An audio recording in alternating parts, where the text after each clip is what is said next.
सबसे पहले आप सभी को 15 अगस्त यानी स्वतंत्रता दिवस की बहुत बहुत मुबारकबाद। आप जानते हैं कि इस साल देश को आज़ाद हुए 75 साल पूरे हो गए और मोदी सरकार ने आज़ाद भारत के इस अहम पड़ाव को अमृतकाल के रूप में मनाने का निश्चय किया। एक अरसे से इस खास आयोजन की तैयारियां हो रही थीं। हर घर तिरंगा अभियान जैसे कदमों के जरिए देशभक्ति दिखाने का काम किया जा रहा था।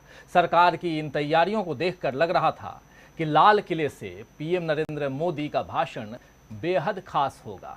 अमृतकाल में लाल किले से कुछ अमृत वचन सुनने को मिलेंगे, जिनसे लोगों के दुख दर्द कुछ कम होंगे। मगर आज जब 9वीं बार मोदी जी लाल किले पर भाषण देने पहुंचे तो उन्होंने कुछ ऐसा कहा कि अपनी बातों पर वो खुद ही घिर गए। पूरा देश इस वक्त महंगाई और बेरोजगारी के भयावह दौर से गुजर रहा है, लेकिन मोदी जी के भाषण में इस बारे में एक शब्द, एक वाक्य नहीं था। कुछ दिनों पहले जिस अग्निपथ योजना को सरकार जोर शोर से लेकर आई थी, उसका जिक्र भी पीएम नरेंद्र मोदी ने आज नहीं किया। इससे पहले इसी साल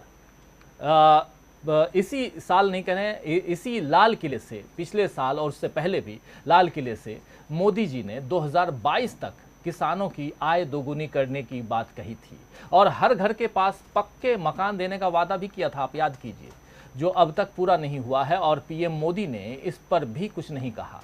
इन सब की जगह मोदी जी ने भ्रष्टाचार की चर्चा छेड़ दी। इसके बाद परिवारवाद यानी नेपोटिज्म का जिक्र छेड़कर मोदी जी ने विपक्ष को घेरने की कोशिश की।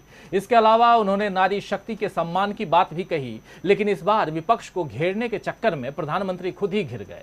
मोदी जी ने परिवारवाद की बात की तो अब उन्हें जय शाह, ज्योतिरादित्य सिंधिया और उन तमाम बीजेपी सांसदों, विधायकों या नेताओं के नाम याद दिलाए जा रहे हैं जो किसी बीजेपी नेता के परिवार से ही हैं। नारी शक्ति की बात, नारी शक्ति के सम्मान की बात मोदी जी ने की तो लोग उन्हें दीदी और दीदी वाले भाषणों की याद दिलाने लगे। 50 करोड़ की गर्लफ्रेंड और कांग्रेस की विधवा वाले भाषणों की याद भी दिलाई जा रही है। भ्रष्टाचार के मामले में मेहुल चौकसी और नीरव मोदी के गबन और फरारी की बातें भी की जा रही हैं। आइए लेकिन सबसे पहले सुनते हैं कि भ्रष्टाचार पर प्रधानमंत्री नरेंद्र मोदी ने आज लाल किले की प्राचीर से क्या कुछ कहा, जरा सुन लेते हैं। मैं सबकी चर्चा न करते हुए दो पर जरूर चर्चा करना चाहता हूं। एक है भ्रष्टाचार, दूसरा है भाई भतीजावाद, परिवारवाद।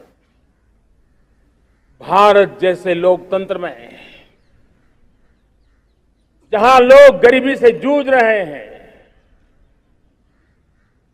जब एक तरफ से देखते हैं एक तरफ वो लोग हैं जिनके पास रहने के लिए जगह नहीं है, दूसरी तरफ वो तरफ लोग हैं जिनको अपना चोरी किया हुआ माल रखने के लिए जगह नहीं है। ये स्थिति अच्छी नहीं है और इसलिए हमें भ्रष्टाचार के खिलाफ पूरी ताकत से लड़ना है। भ्रष्टाचार दीमक की तरह देश को खोखला कर रहा है। मुझे इसके खिलाफ लड़ाई लड़नी है, लड़ाई को तेज करना है, निर्णायक मोड़ पे लेकर के ही जाना है। तब मेरे 130 करोड़ देशवासी, आप मुझे आशीर्वाद दीजिए, आप मेरा साथ दीजिए। मैं आज आपसे साथ मांगने आया, आपका सहयोग मांगने आया हूं ताकि मैं इस लड़ाई को लड़ पाऊं, इस लड़ाई को देश जीत पाए और सामान्य नागरिक की जिंदगी भ्रष्टाचार ने तबाह करके रखी हुई है। मैं मेरे इन सामान्य नागरिक की जिंदगी को फिर से शान बान शान के लिए जीने के लिए रास्ता बनाना चाहता हूं। और इसलिए मेरे प्यारे देशवासियों, ये चिंता का विषय है कि आज देश में भ्रष्टाचार के प्रति नफरत तो दिखती है, व्यक्त भी होती है, लेकिन कभी कभी भ्रष्टाचारियों के प्रति उदारता बरती जाती है। किसी भी देश में ये शोभा नहीं देगा। और कई लोग तो इतनी बेशर्मी तक चले जाते हैं कि कोर्ट में सजा हो चुकी हो, भ्रष्टाचारी सिद्ध हो चुका हो, जेल जाना तय हो चुका हो, जेल गुजार रहे हो, उसके बावजूद भी उनका महिमा मंडन करने में लगे रहते हैं, उनकी शान शौकत में लगे रहते हैं। उनकी प्रतिष्ठा बनाने में लगे रहते हैं। अगर जब तक समाज में गंदगी के प्रति नफरत नहीं होती है, स्वच्छता की चेतना जगती नहीं है। जब तक भ्रष्टाचार और भ्रष्टाचारी के प्रति नफरत का भाव पैदा नहीं होता है, सामाजिक रूप से उसको नीचा देखने के लिए मजबूर नहीं करते, तब तक एक मानसिकता खत्म होने वाली नहीं है।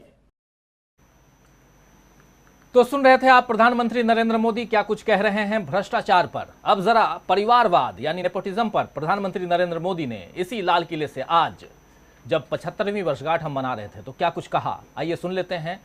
परिवारवाद पर प्रधानमंत्री नरेंद्र मोदी को दो बातों का जिक्र, एक भ्रष्टाचार और दूसरा परिवारवाद, क्यों उन्होंने किया ये भी समझना होगा। आखिर महंगाई, बेरोजगारी और ऐसे तमाम जन मुद्दों की बात उन्होंने क्यों नहीं की, ये भी समझेंगे आने वाले समय में, जब हमारे साथ कुछ और वरिष्ठ साथी जो जुड़े हुए हैं उनसे आपका परिचय करवाऊंगा, तब आगे चर्चा हम बढ़ाएंगे। लेकिन सुनते हैं कि परिवारवाद पर क्या कुछ कह रहे हैं और किसको घेरने की कोशिश कर रहे हैं। इस परिवारवाद से, भाई भतीजावाद से हमें हर संस्थाओं में एक नफरत पैदा करनी पड़ी होगी, जागरूकता पैदा करनी होगी, तब हम हमारी संस्थाओं को बचा पाएंगे। संस्थाओं के उज्जवल भविष्य के लिए बहुत आवश्यक है। उसी प्रकार से राजनीति में भी परिवारवाद ने देश के सामर्थ्य को सबसे सारा अन्याय किया है। परिवारवादी राजनीति परिवार की भलाई के लिए होती है, उसको देश की भलाई से कोई लेना देना नहीं होता है। और इसलिए लाल किले की प्राचीर से तिरंगे झंडे के आन बान शान के नीचे भारत के संविधान का स्मरण करते हुए मैं देशवासियों को खुले मन से कहना चाहता हूं, आइए हिंदुस्तान के राजनीति के शुद्धिकरण के लिए भी, हिंदुस्तान की सभी संस्थाओं के शुद्धिकरण के लिए भी हमें देश को इस परिवारवादी मानसिकता से मुक्ति दिला करके योग्यता के आधार पर देश को आगे ले जाने की ओर बढ़ना होगा। यह अनिवार्यता है, वरना हर किसी का मन कुंठित रहता है कि मैं उसके लिए योग्य था, मुझे नहीं मिला क्योंकि मेरा कोई चाचा, मामा, पिता, दादा, दादी, नाना, नानी कोई वहां थे नहीं। ये मनस्थिति किसी भी देश के लिए अच्छी नहीं। मेरे देश के नौजवानों, मैं आपके उज्जवल भविष्य के लिए, आपके सपनों के लिए, मैं भाई भतीजावाद के खिलाफ लड़ाई में आपका साथ चाहता हूं।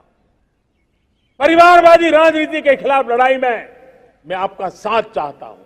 ये संवैधानिक जिम्मेवारी मानता हूं मैं, ये लोकतंत्र की जिम्मेवारी मानता हूं मैं, ये लाल किले के प्राचीर से कही गई बात की ताकत मैं मानता हूं, और इसलिए मैं आज आपका अवसर चाहता हूं।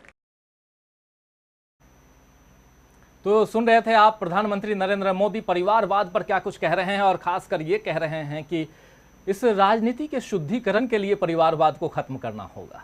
खैर, लेकिन परिवारवाद क्या सबसे पहले प्रधानमंत्री नरेंद्र मोदी अपनी पार्टी में खत्म करेंगे?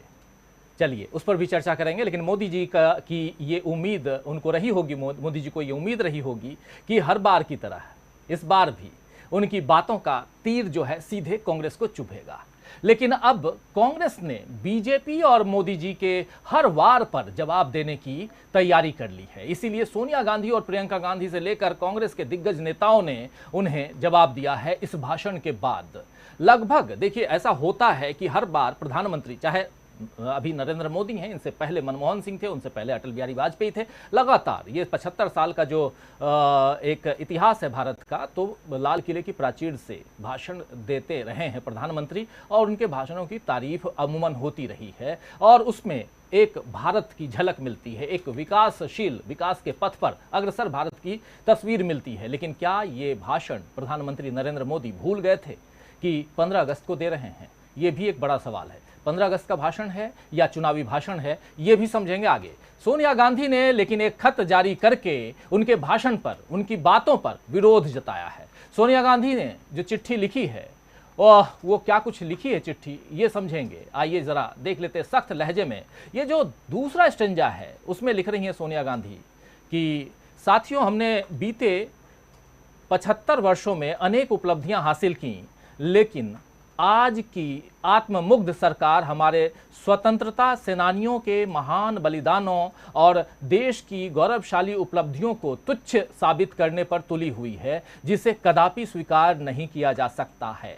राजनीतिक लाभ के लिए ऐतिहासिक तथ्यों पर कोई भी गलत बयानी तथा गांधी, नेहरू, पटेल, आजाद जी जैसे महान राष्ट्रीय नेताओं को असत्यता के आधार पर कटघरे में खड़े करने के हर प्रयास का भारतीय राष्ट्रीय कांग्रेस पुरजोर विरोध करेगी।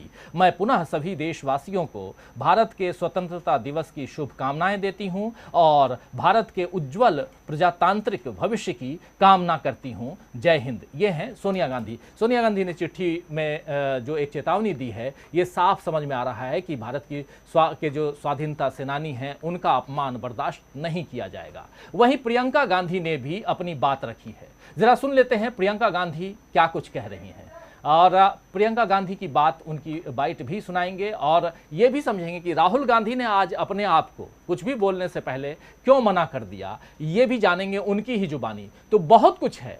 प्रियंका गांधी की अगर बाइट हो, जल्दी फटाफट सुना दीजिए। प्रियंका गांधी क्या कुछ कह रही हैं। देशवासियों को बहुत बहुत शुभकामनाएं स्वतंत्रता दिवस की। इसका संदेश ये है कि हमें अपने शहीदों को याद करना चाहिए, जिन देशवासियों, जिन नेताओं ने इस देश की आजादी के लिए अपनी जान न्यौछावर की, जो लड़े, जिनकी वजह से आज हम आजाद हैं, उन्हें याद करना चाहिए और एकजुट होकर अपने देश के लिए दोबारा निर्णय लें कि अपने देश के लिए और उसको आगे बढ़ाने के लिए हम हमेशा लड़ सकते। दरअसल कांग्रेस आज आज़ादी गौरव यात्रा निकाली थी और इस यात्रा में ही प्रियंका गांधी पत्रकारों से चर्चा कर रही थी। जो कुछ कह रही थी आपने सुना। वहीं राहुल गांधी ने आज के दिन किसी भी तरह का जवाब देने से इनकार कर दिया है और एक नेता के तौर पर अपना कद कुछ और बढ़ा लिया है कि स्वतंत्रता दिवस यानी आज़ादी के इस अमृत महोत्सव का दिन दलगत राजनीति के लिए इस्तेमाल नहीं करना चाहिए, ये कह रहे हैं राहुल गांधी। आइए सुनते हैं राहुल गांधी ने क्या कुछ कहा। हैप्पी इंडिपेंडेंस डे सबको बहुत बहुत बधाई। और जो प्रधानमंत्री ने सर लाल किले से जो बोला है और कहा है कि परिवारवाद देश को खराब कर रहा है, उस पर आपका क्या कहना है? देखिए भैया, मैं कमेंट नहीं करूंगा इन चीजों पर, मगर सबको मोबाइल नीचे।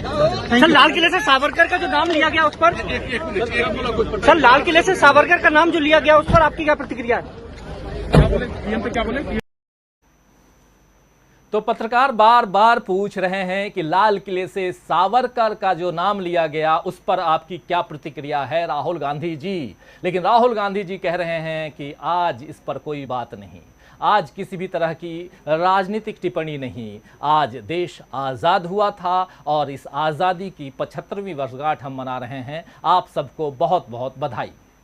तो कांग्रेस का ये अंदाज इस बार मोदी जी पर किस तरह भारी पड़ गया है, आज इसी पर चर्चा करेंगे दोस्तों। और चर्चा ये भी करेंगे कि आखिर भाजपा को नेहरू गांधी परिवार से इतनी तकलीफ क्यों है। दरअसल आज़ादी के अमृत महोत्सव पर कर्नाटक सरकार ने, कर्नाटक में आप जानते हैं कि कैसे सरकार बदली थी, जेडीएस और कांग्रेस की सरकार को गिरा करके ऑपरेशन लोटस वहां चला करके, और कैसे वहां पलटी मारने की, और उसमें भी दमखम के साथ भाजपा जो है पलटी मरवा करके और सरकार बना ली। तो अब अगले साल चुनाव भी है, लेकिन कर्नाटक सरकार ने कल अखबारों में जो विज्ञापन जारी किया है उसमें महात्मा गांधी की तस्वीर से लेकर नेताजी सुभाष चंद्र बोस, सरदार पटेल, चंद्रशेखर आज़ाद, भगत सिंह समेत तमाम नेताओं की, ये आप देख रहे हैं, ये जो तस्वीर है तमाम नेताओं की तस्वीर है।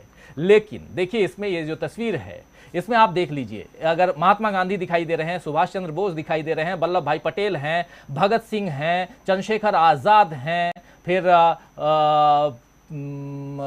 लाला लाजपत राय हैं, बाल गंगाधर तिलक हैं, बिपिन चंद्र पाल हैं, डॉक्टर BR अम्बेडकर हैं, लाल बहादुर शास्त्री, मौलाना अब्दुल कलाम आज़ाद हैं, सब आपको दिखाई दे रहे हैं। हाँ, एक नाम जो मैं छोड़ रहा था वो नाम आपको सावरकर दिखाई दे रहे हैं, और रिवॉल्यूशनरी सावरकर लिखा जा रहा है, रिवॉल्यूशनरी सावरकर। मैं पढ़ नहीं पा रहा था थोड़ा दूर से, लेकिन ये स्क्रीन पे ही पढ़ रहा हूं मैं। रिवॉल्यूशनरी सावरकर का नाम है थोड़ा, हाँ ये देखिए, ये जूम किया है, ये थोड़ा और चंद्रशेखर आज़ाद जी के बिल्कुल बगल में ये देखिए, सावरकर साहब भी हैं जिन्हें वीर कहा जाता है। वीर कौन कहते हैं तो ये आप जानते हैं, हम नहीं कहते, लेकिन सावरकर साहब हैं, लेकिन नेहरू जी नहीं हैं। इस तस्वीर में पंडित जवाहरलाल नेहरू, भारत के जो पहले प्रधानमंत्री, उस नाते भी तो याद कर सकते थे आप, लेकिन उनकी तस्वीर नहीं है। तो इस विज्ञापन में अगर नेहरू नहीं है तो ये किस तरह की सियासत है जहां इतिहास को ही विलोपित करने की कोशिश की जा रही है। तो दोस्तों आइए चर्चा की शुरुआत करें, इन तमाम मसलों को एक साथ लेकर और ये समझने की कोशिश करें कि आज 15 अगस्त है। 15 अगस्त अपने आप में दलगत राजनीति से ऊपर उठ करके एक ऐसा दिन जहां सब एक हो जाते हैं, क्या पक्ष क्या विपक्ष, सब एक होकर के इस देश के विकास की गाथा को आगे बढ़ाने की कोशिश करते हैं, रचने की कोशिश करते हैं। लेकिन आज तो यहाँ लाल किले की प्राचीर से लेकर तमाम आप अलग अलग देखिए तो सब कहीं न कहीं विपक्षी दल को और खासकर कांग्रेस को कैसे नीचा दिखाया जाए, यही दिखाने की कोशिश। लेकिन क्या प्रधानमंत्री नरेंद्र मोदी जो भ्रष्टाचार की बात कर रहे हैं, जो परिवारवाद की बात कर रहे हैं, इन बातों में खुद नहीं घिर रहे हैं, या कोई ऐसी राजनीति प्रधानमंत्री नरेंद्र मोदी ने पकड़ ली है कि जो आपकी दुखती रग है उसी पर नमक छिड़कते जाओ और आपको लगेगा कि नहीं जी, ये जो दुख है ये मोदी नहीं दे रहे हैं, ये कांग्रेस ने दिया है। ये सब समझने की कोशिश करेंगे। आइए इस चर्चा में हमारे साथ, आज छुट्टी का दिन है, कुछ साथी